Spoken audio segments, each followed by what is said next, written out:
26 Welsh athletes part of Paralympics GB, 10% of the team.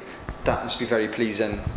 Oh, I think so, yeah. To have, I mean, our population is 5% of the UK, so to double that in terms of representation at the Rio Paralympics is brilliant news. But it's not just the percentage figure, it's the quality of those athletes as well. I think it's important to emphasise. Some of these guys are already world and European champions.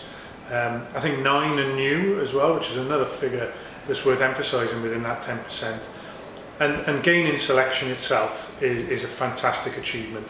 You are, by getting selected, showing that you are some of the best athletes in the world. Whatever happens over in Rio in terms of your own performance, the performance of being selected is already a brilliant thing for these athletes. Last time out there were 16 medals, contributing 15 medals to the Paralympics GB total, which was one more than Beijing. What's the hope for Rio? Well, as I said, with some world and European champions in the team, there's some high hopes. The actual stated target agreed jointly with Disability Sport Wales is 20 to 30 medals over the next 2 Paralympics, so Rio and Tokyo. That's feasible.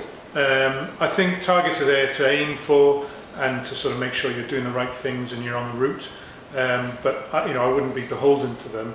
I think the athletes need to focus on their performances, and if they do that with the abilities they've got in the team, medals should flow. So whatever the final number, I'm sure as long as all those athletes have done their best, got personal bests or at least season's bests, then most of them will be able to return with their heads held high.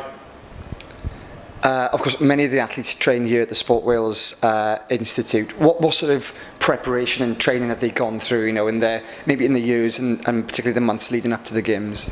It's a good point.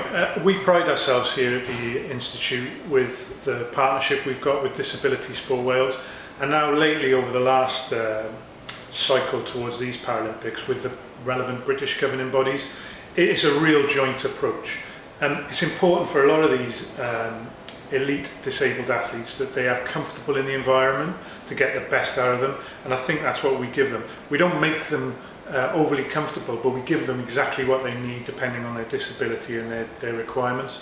So we do a needs analysis, we wrap around the services, science and medicine that you'd get in any institute across the UK or the world, and we do that in partnership with the governing bodies, and hopefully the athletes themselves will testify to the standard being as good as you can get anywhere else.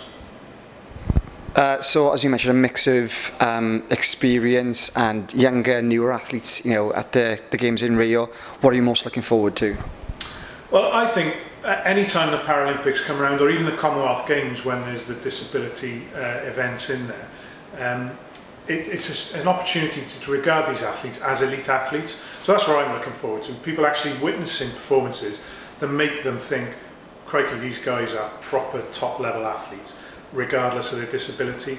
So I'm looking forward to that. Just like the Olympics, I'm really looking forward to Brazil making the best of this opportunity to showcase Rio and Brazil culture allied with these elite disabled athletes. So the whole package really. There's a couple of individual things I'm looking forward to. I'm looking forward to Aaron Moore's in the swimming pool. He's up early. He's a world champion. He's a world record holder. Some guys on the track and field. But there's also some team sports against Brazil, so I'm really looking forward to those. Wheelchair basketball against Brazil, Great Britain with a Welsh athlete representing. I think that's going to bring goosebumps. So I'm looking forward to lots of things really.